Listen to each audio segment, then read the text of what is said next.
Fans, thanks for clicking today's Reddit Rose report. WWE is still at live events going around confiscating, signs and stuff about saying CM Punk, all that. But, they can confiscate the heck out of signs, but can they actually stop people from chanting his name? I don't think so. That's going to bug the crap out of them for a long time. Alright, 2014 WWE Hall of Famer Jake Roberts, he's been, believe it or not, he's going to be wrestling New Jersey Championship Wrestling promotion in February. He will team with the Down Boys to face the Players Club, February 21st in Union City, Union, New Jersey. And a match against Danny D'Amato on February 22nd in Union City. A petition that's reached almost 100,000 signatures to get Daniel Bryan into the main event of WrestleMania 30 has been pulled from the I can't believe this, from the WhiteHouse.gov website under their moderation policy because it was in violation of the terms of participation. I didn't know you could post things on there, but somebody did, and pulled it. I'm sure WWE didn't. In what could be just a part of a storyline, MVP noted on Twitter that he has not signed a contract with TNA and is operating on a handshake deal, which I would if somebody came over and shake my hand from there, courtesy of WWE DVD News.com. Here's the full content of the listing for WWE's Shawn Michaels' Mr. WrestleMania DVD and Blu-ray that hits the North American shelves February 11th, so get your money out. But I'm not going to go through the whole disc, the whole thing, but disc 1, which is usually the build-up for Shawn Michaels, is a walk down memory lane is the first chapter, and then it was going to New York. The Rockers versus the Twin Towers, WrestleMania 5, April 2nd, 1989. Does anybody remember who the Twin Towers were? Actually, there was two, and then there was the third one came in. Then there was the popcorn spot, and the Rockers versus Orient Express at WrestleMania 6, 1990, and then there's Championship Aspirations, which I guess is when they broke up, I guess. But anyway, the Rockers versus Haku and the Barbarians, WrestleMania 7 is on the first disc. That was March 24th, 1991. And today is the last day if you get this. I don't get it on my cable outfit. My cable, I use Mattel for my cable company. They don't have much of anything.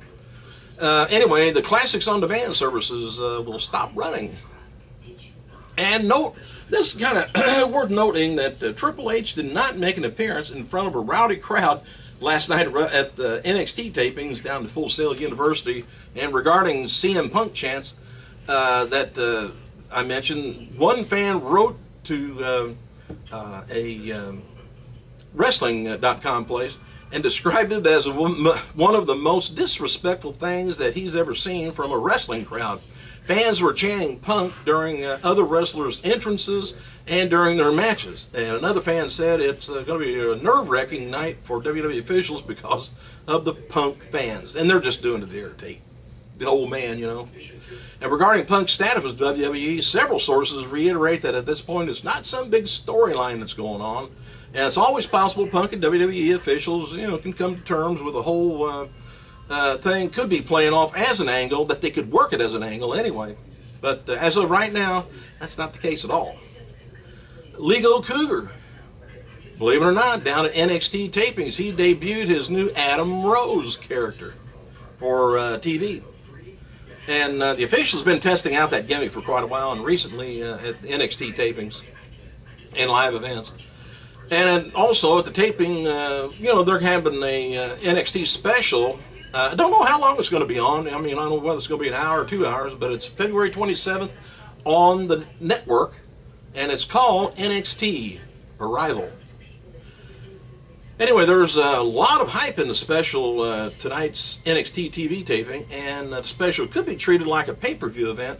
And NXT General Manager JBL added Emma versus Paige for the NXT Women's title, plus appearance by John Cena as Sheamus, New Age Outlaw, Shawn Michaels, Bret Hart, and here's the updated thing. Appearances by, that's all it says. Oh, and they're going to have Emma versus Paige And then Adrian Neville versus Bo Dallas for NXT title in a ladder match. And Sami Zayn versus Antonio in a best out of 3 falls match. That's what the lineup is so far. Are you ready to get the network yet? NXT star Alexander Rusev is now using a new theme song that he debuted at the Royal Rumble full time, and he used to use it. Well, I guess he used it at last night's TV taping down Full Sail. The official name for WWE's NXT Network special, well, I done told you that, is NXT Arrival. That's on the 27th. I don't know whether they're going to be replaying things or not on that streaming. I'm not sure how they're going to handle that. WWE Hall of Famer Steve Austin is going to be guest tonight on Arsenio's Halls, which airs in syndication. I don't know whether you get in your area or not, but I think around here it's on the same time as Tonight Show and stuff. Clevescene.com has an article up about a disappearance of a banner for retired Cavs player Austin Carr from Quicken Loan Center in Cleveland. Why did I bring that up? The banner went missing sometime between Monday night's Raw and the next morning. The website, I guess they're accusing us of stealing, huh? The website for Target Center in Minneapolis has an updated listing for WWE Elimination Chamber pay-per-view, which contains some spoilers for Friday's SmackDown and qualifying matches. Anyway, for noting, for what it's worth anyway, Brock Lesnar is not listed to appear in his hometown, and noted before, Lesnar isn't scheduled for another match until WrestleMania. The arena is advertising Batista as appearing live, so he won't be on the Titantron. I guess that's the only reason they say live. Sheamus, by the way, is replacing CM Punk at this week's WWE live events in Wichita and Kansas City. There you go. Sheamus will be wrestling the Shield and handicap matches. And they're going to try and wear out old Sheamus now. And as noted before this week, some of CM Punk's frustration, or as Triple H says, frustrations, I think it is, F-L-U-T-H or something like that. Had be doing with booked against Triple H in a match with WrestleMania 30.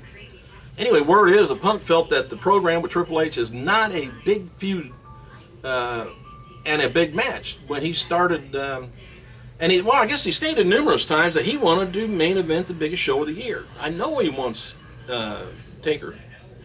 Anyway, regarding Punk's future with WWE, it's said that Vince McMahon wants Punk back, but Triple H has mixed feelings on the situation, and H reportedly feels disrespected by Punk, but is letting Vince handle things. So that tells me Vince will get things worked out, because you break a bridge with Vince, if there's money involved, he'll super glue that sucker back together. Also, this would have been the birthday of WCW, WWF, and New Japan wrestler. Remember old Giant Gonzalez, El Gigante? He would have been 48 years old. Thanks for clicking, you guys. I gotta go. Hey, by the way, before I go, I'm back again. Before I go, do you think Punk told Vince, I'm going to go home and go to sleep? Could have. I gotta go.